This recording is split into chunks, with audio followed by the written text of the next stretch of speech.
Minasan konnichiwa. Watashi no channel e youkoso.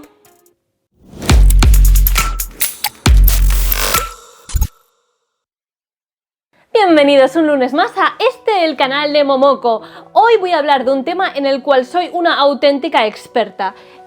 Soy una auténtica experta porque me avala el hecho de haber sido friki y otaku la mitad de mi vida adolescente y, por supuesto,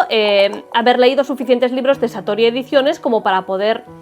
decir que me gusta mucho el género. Y el caso es que está claro que me flipa la literatura japonesa. No es literatura como para poder consumir durante todos los días de tu vida, es decir, necesitas tener un estado anímico muy específico. Sin embargo, yo creo que los japoneses son especialistas en crear una serie de atmósferas, de universos y de escenarios que son completamente diferentes a cualquier otra literatura que te vayas a ir encontrando por allí, ¿sabes? Y precisamente de eso quería hablaros hoy, de lo que nosotros llamamos el realismo mágico japonés. Seguramente conocéis el término del realismo mágico latinoamericano, que es uno de los géneros más importantes y más relevantes dentro de lo que es la literatura hispanoamericana. Pero lo que realmente poca gente sabe es que también el realismo mágico podría incluso aplicarse a lo que es la literatura nipona, la literatura japonesa. Cigarras cantando en una noche de verano, el jazz de fondo y una profusa descripción de lo que está comiendo el protagonista son las típicas situaciones y escenas que te vas a encontrar cuando abres uno de estos libros japoneses y empiezas a ver un mundo absolutamente introspectivo y que no cuadra excesivamente con la idea comercial que nos están vendiendo acerca de el Japón positivo, anime feliz, con una cultura samurái de fondo, las geishas caminando por las calles preciosas con su maquillaje completamente intacto,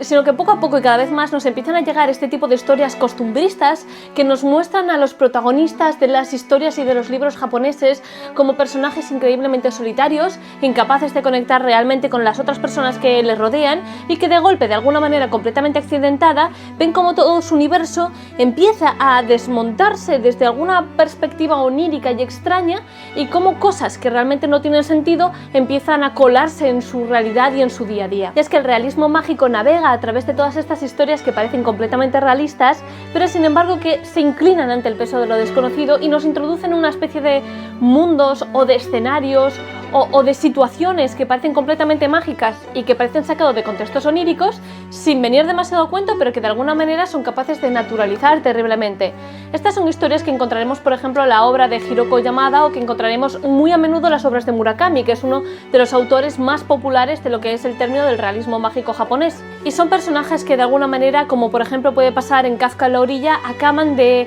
alguna forma cruzando al otro lado de un río y visitando un mundo calmado, sombrío, oscuro y muy natural en el que los muertos pueden venir a conversar, o simplemente el hecho de cómo personajes que habían fallecido vuelven a aparecer dentro de las casas y cómo todo eso acaba desbaratando un poco la idea y la forma de ver el mundo tan lógico que tienen los protagonistas. No es de extrañar en el fondo que este tipo de historias que son muy introspectivas, que son algo depresivas, que son incluso pueden llegar a ser esperanzadoras en cierto momento porque tienen esta parte pintoresca y colorida del realismo mágico que hace que te los imagines todo como con verdes, naranjas, verdes limas, agua y sol. Estos tonos que parecen sacados de una película de Makoto Shinkai tipo Kimi no Na wa, es la típica imagen plástica que te viene a la cabeza cuando piensas en el realismo mágico japonés. Sin embargo, lo que está claro es que estas novelas son un auténtico reflejo del tipo de sociedad que vive ahora mismo Japón y que está completamente diferenciada de esta idea de anime, samuráis, geishas, felicidad por doquier, cancioncitas y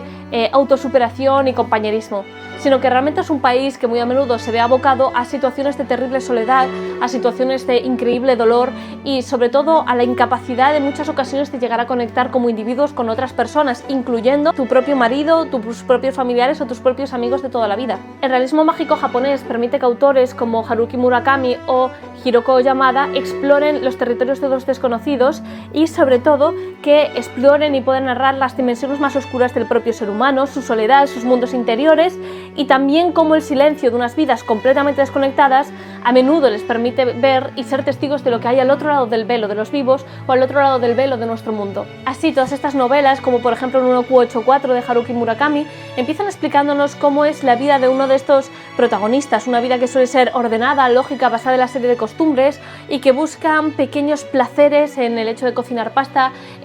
pasear por su barrio acariciando a los gatos, simplemente poner algo de orden y de limpieza dentro de su vida, pero cómo de alguna manera están increíblemente desconectados del resto de los seres humanos y cómo se encuentran muy a menudo en unos estadios previos o completamente sumidos en una auténtica depresión. Poco a poco estos personajes van introduciéndose en caminos cada vez más oscuros, donde se hacen continuas referencias a la muerte, a los fantasmas, al otro lado. Se utiliza a menudo la figura de los gatos porque se dice que son capaces de caminar entre los diferentes universos del reino de los vivos y de los muertos y de los propios dioses. Y poco a poco todo esto se va introduciendo dentro de este mundo de una manera muy sosegada, muy dulce y sobre todo muy naturalizada, de tal manera que no te das cuenta realmente de que está pasando algo raro hasta que estás completamente sumergido en ello. Por ejemplo, en Agujero, la obra de Hiroko Yamada que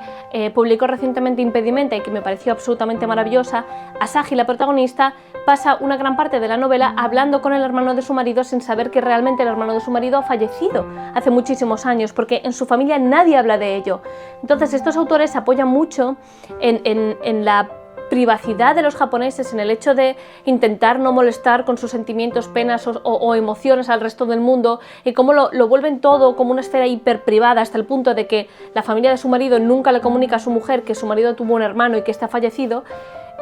sin saber realmente que estaba hablando con un muerto. Lo absolutamente maravilloso de estos libros es el hecho de que hablan muy a menudo de la conexión. No solamente de la conexión de nosotros mismos con este tipo de universos, sino también a menudo de la conexión que tenemos con el resto de los seres humanos, ya que los protagonistas de estas novelas, de este realismo mágico japonés, muy a menudo se sienten atribulados y se sienten sumergidos en un debate en el que no saben muy bien si sincerarse al resto de sus amigos y familiares, si decirles todas esas cosas que le atribulan en la cabeza o que le impiden dormir o que realmente han configurado una horrible depresión o un trauma a lo largo de los años,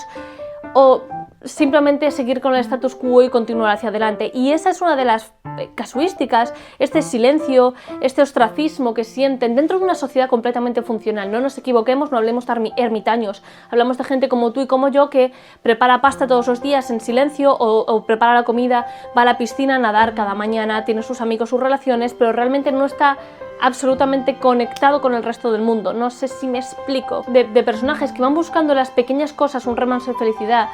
son precisamente los que acaban cruzando el velo y son los que acaban tocando este otro lado, basado en mundos oníricos, basado en mundos profundamente subjetivos, con unas reglas que no entendemos, pero que, sin lugar a dudas, lo único que podemos hacer es dejarnos llevar. De hecho, la elección de este tipo de personajes y de protagonistas es bastante idónea, porque al final estos personajes, que están basados muchas veces en los movimientos culturales post-Kioto, que son las protestas estudiantiles japonesas,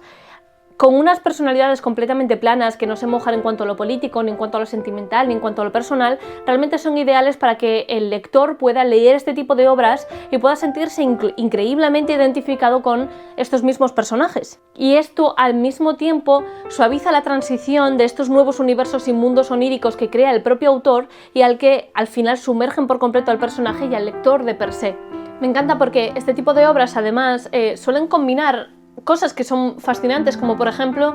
suelen darle una enorme importancia a la gastronomía y a la comida, ¿no? Pasa en Agujero de Hiroko Yamada, pasa en las obras de Haruki Murakami, pero es que también pasa en las obras de Yasunari Kawabata, de Hideo Furukawa o de Kenzaburo Oe, porque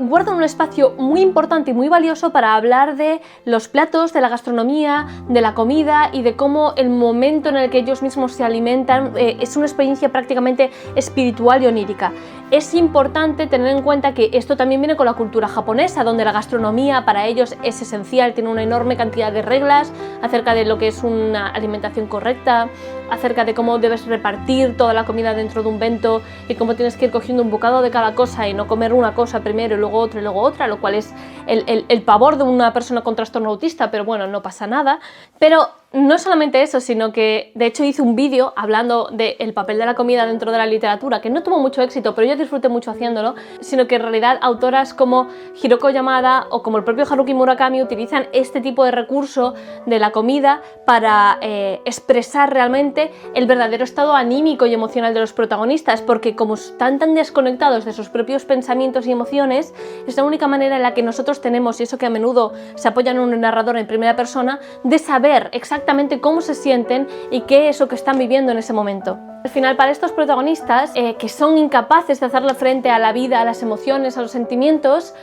llega un auténtico momento en el que llega a la cúspide dramática de la acción, ¿vale? Yo siempre he dicho que Haruki Murakami es como un orgasmo interrumpido, porque siempre llega a la cúspide de la acción, se mantiene y desaparece, no hay un clímax, por decirlo de alguna manera. Pero con este tipo de autores siempre pasa que su incapacidad para conectar emocionalmente, para expresar lo que sienten, acaba provocando que sean testigos de algo muy trágico, ¿no? Como el suicidio de alguien muy importante, el suicidio de alguien muy cercano, el hecho de que un familiar se haya marchado, un malentendido capaz de destrozarles la vida, y este es precisamente el punto álgido de la novela en el que cuando estos dos universos estaban empezando a mezclar y estaban empezando a aparecer, se sustituye uno completamente por el otro, de manera que acaba generando un espacio desde el cual el propio protagonista tiene una vía donde pueda escapar, una válvula de escape, sino que también el propio lector se siente de alguna manera protegido ante tal enorme sucesión de eventos dramáticos. De cualquier manera, a pesar de lo compleja que es su narrativa y de la maravillosa maestría necesaria para construir este tipo de obras, lo que está claro es que este tipo de novelas no son para todo el mundo, porque sus finales suelen dejar, especialmente a los lectores occidentales, que estamos muy influenciados por la idea de que una obra tiene que tener un principio, un nudo y un desenlace. A veces ese nudo implica unos 9 libros seguidos, como las obras de Brandon Sanderson o Steven Erikson, o incluso un final que parece no llegar, como el de Patrick Rothfuss, pero siempre tienen que tener una especie de final, y estas novelas japonesas suelen no contar con ningún tipo de final. Y muchas veces dejan, incluso en los últimos capítulos plantean muchas más dudas y muchas más preguntas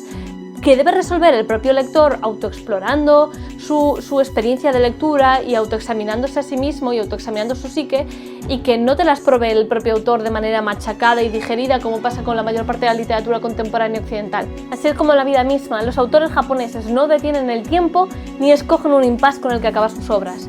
Nos dejan mudos y desasosegados después de una lectura de 300, 350, 400 páginas acerca de la vida de un personaje con el que ya empatizas aunque no estés de acuerdo con sus lecciones, y dejándonos inclinados sobre un vacío dentro de nuestro propio corazón que de alguna manera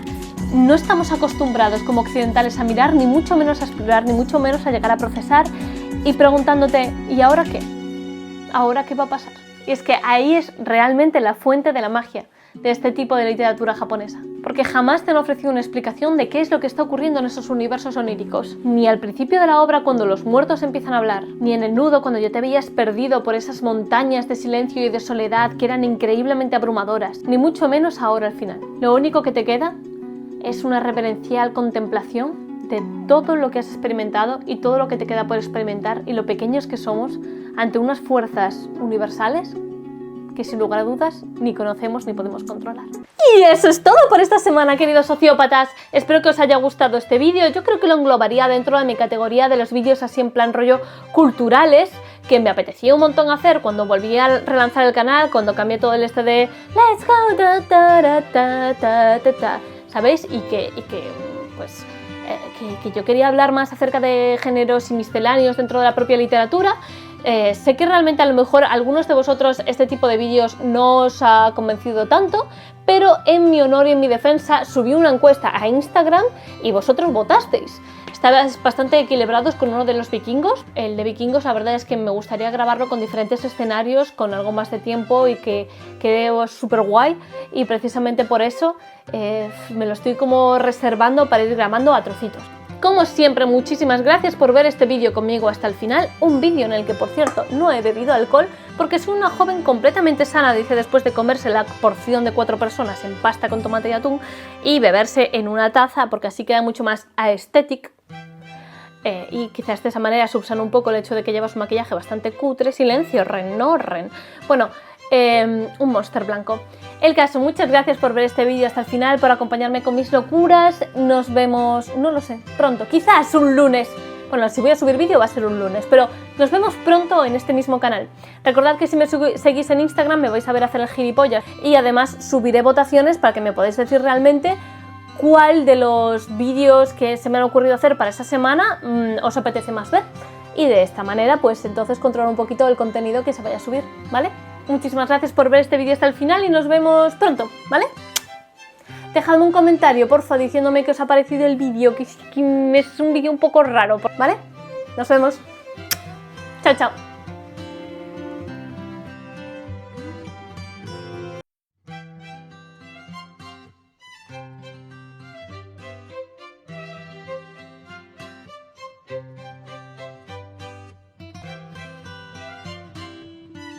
Ahora es cuando esta puta mierda de cámara me dice: ha habido un error grabando con la tarjeta. El micrófono no ha funcionado. O ha funcionado pero ha sobresaturado los graves. O nada está funcionando correctamente. O lo hemos guardado en un